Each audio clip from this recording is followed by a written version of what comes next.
The Everglades are subtropical wetlands in the southern portion of the U.S. state of Florida. Water leaving the lake in the wet season forms a slow-moving river, as shown in the picture here. The Everglades are shaped by water and fire, experiencing frequent flooding in the wet seasons and droughts in the dry seasons.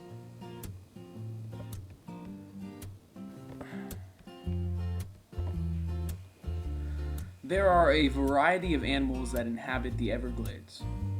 Such animals are turtles, alligators, snakes, fish, and many different types of birds.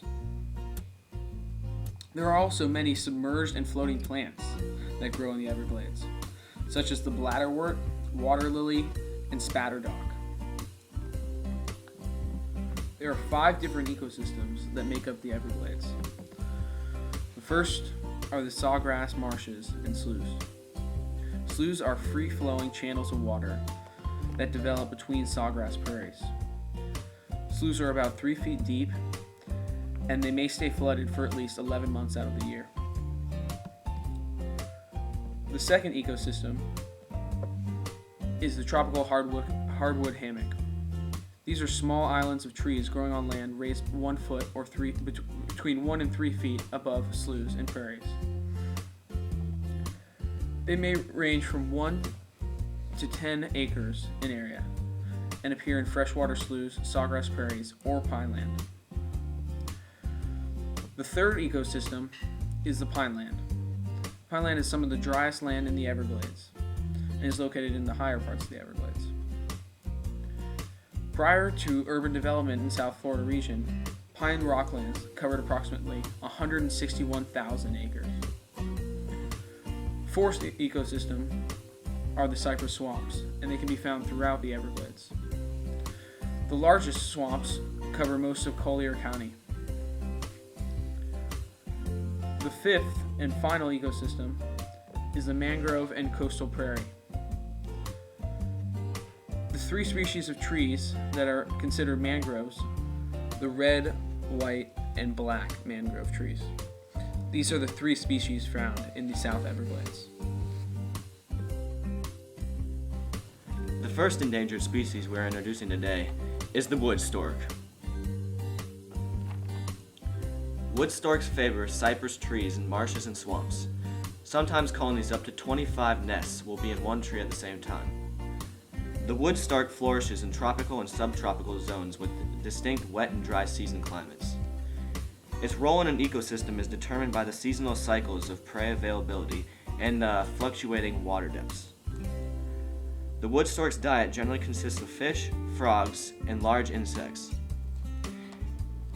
It also has to defend its nest from vultures, grackles, and striped skunks, and raccoons.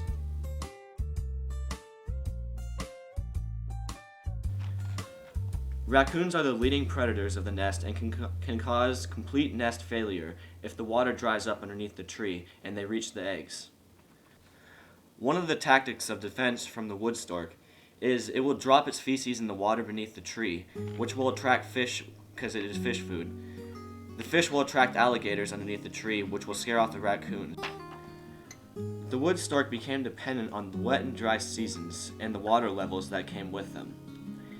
It has developed a method of groping with its bill in shallow water for its food. This method is dependent on low water levels.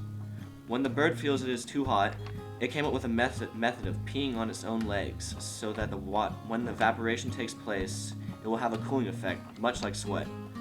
Another way the wood stork helps itself keep cool and its chicks is by collecting water and drooling on the young ones.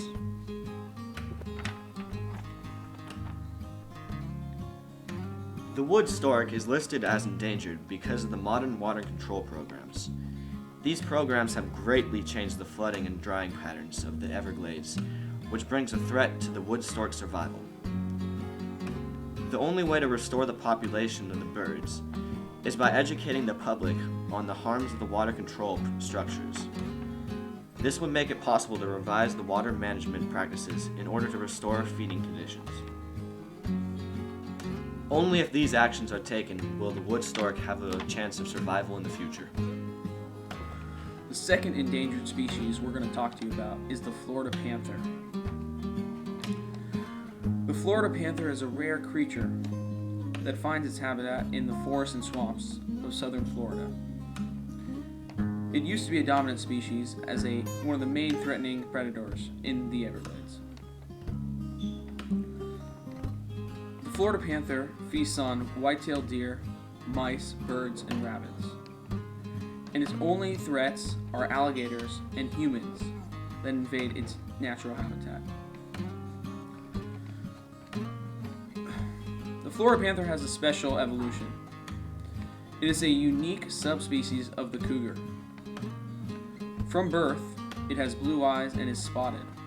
This is one of the distinguishing characteristics of a Florida panther. When it grows up, its spots fade and it gains a completely tan coat. Its eyes also begin to turn yellow.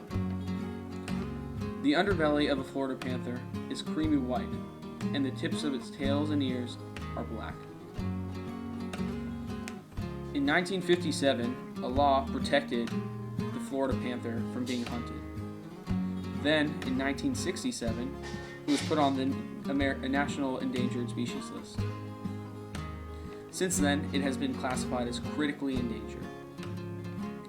Finally, in 1973, Florida State put it on its endangered species list, and since then, it has been one of the most intensively and expensively protected feline species in the United States of America.